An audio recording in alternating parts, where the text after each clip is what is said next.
Challenges are what make life interesting, and overcoming those challenges are the things that make life meaningful.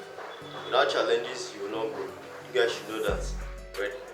So, how you guys doing today? My name is Kim. Welcome to the channel where we discuss about everything entrepreneurship, personal finance, and investment. If you're new to the channel, welcome.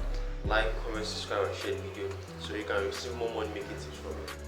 And let's get right into today's video. Today we'll be talking about overcoming challenges as an entrepreneur. As an entrepreneur, challenges are inevitable.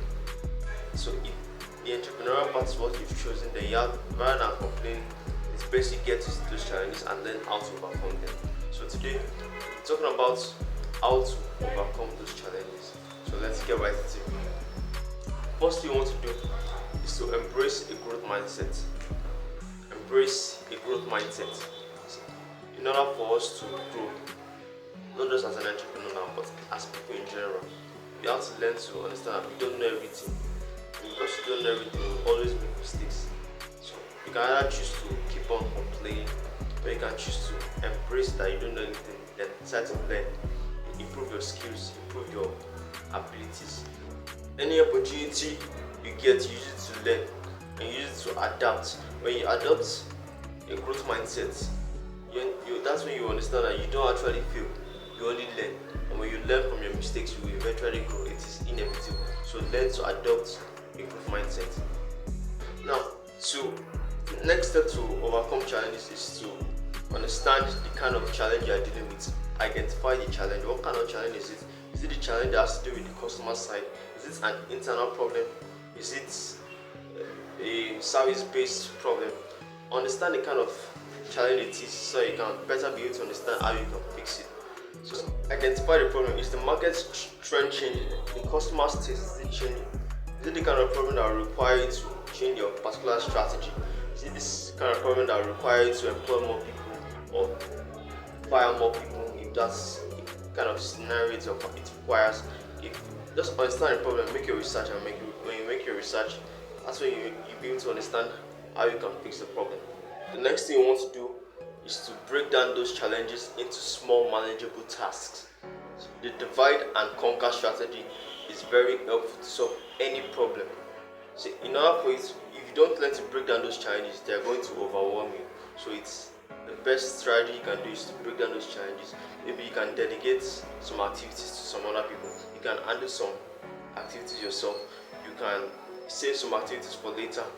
The problem on its own, on a whole, it looks big, it looks impossible to defeat, it looks impossible to crush. But when you break it down into manageable steps, you understand that you're able to handle the problem before you know it, you're back on your feet. Take for example now, you run a dropshipping store.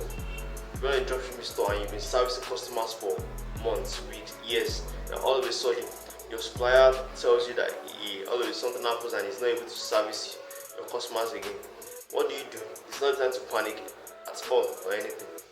Instead, you break the problem into manageable tasks, because you know if you don't service your customers and they begin to go elsewhere, they begin to lose trust in your brand and before you know you are bankrupt. But instead of panicking, the best thing you can do is just you break the problem down into manageable steps. How do I do? First of all, you tell your customers there might be slight delays in you receiving your product, so you bear with us. Then look for another supplier. This is why you should always have a backup plan. You should have more than one supplier. You should look for another supplier, then make a deal with the supplier. Then if you like the deal, it's favorable to you, then make a deal with him and start servicing your customers again. Before you know it, you're back on your feet. So learn to break down those problems bit by bit. When you break them bit by bit, they will not look overwhelming compared to if you're just on its own. So that's how you solve problems. The next thing you want to do is to seek guidance from mentors, from industry experts, from fellow entrepreneurs like you. See, no man is an island. No man knows it all. If you say you want to embark on this journey of your entrepreneurial journey without any help, you are going to fail. Failure is inevitable for you. You need people. So you need the help of mentors, of your industry experts, fellow entrepreneurs that have gone through the same problems that you are going through right now. You should learn to network with them and ask them how they solve that particular problem and what they experienced, and probably they can share some insights that will help you solve yours as well. Another thing that helps a lot is to be humble. I see a lot of people, because they've achieved a particular height of success, they're not willing to learn from other people.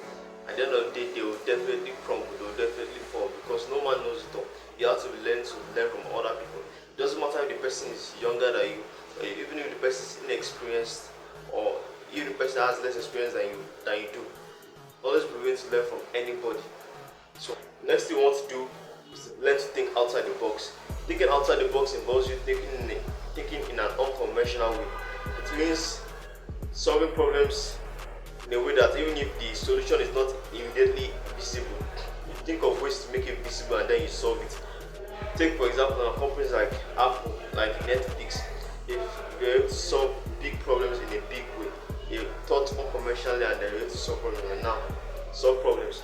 And now talking too fast, sorry. And now they are worth billions and trillions. Apple is worth almost $3 trillion. Netflix is worth almost $200 billion.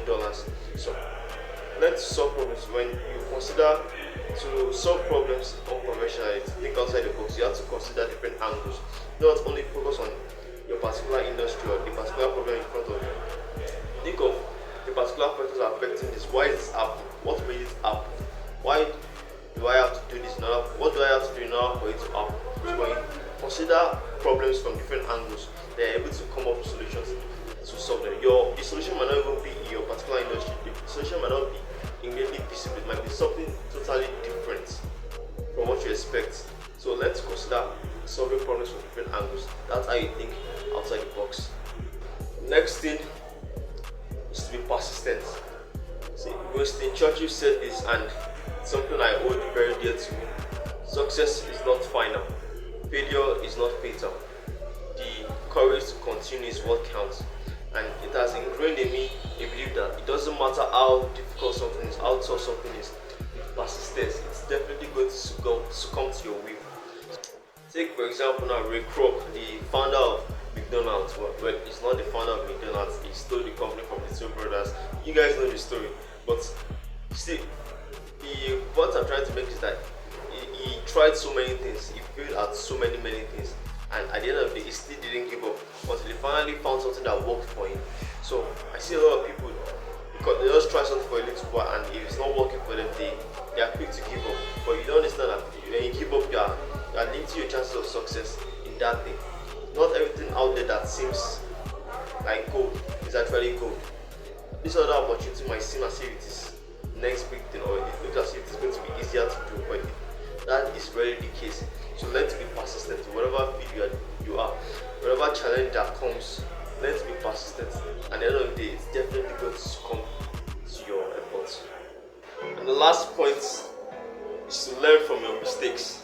See guys, you have to learn from your mistakes in order for you to grow. See, take for example, I love Iron Man.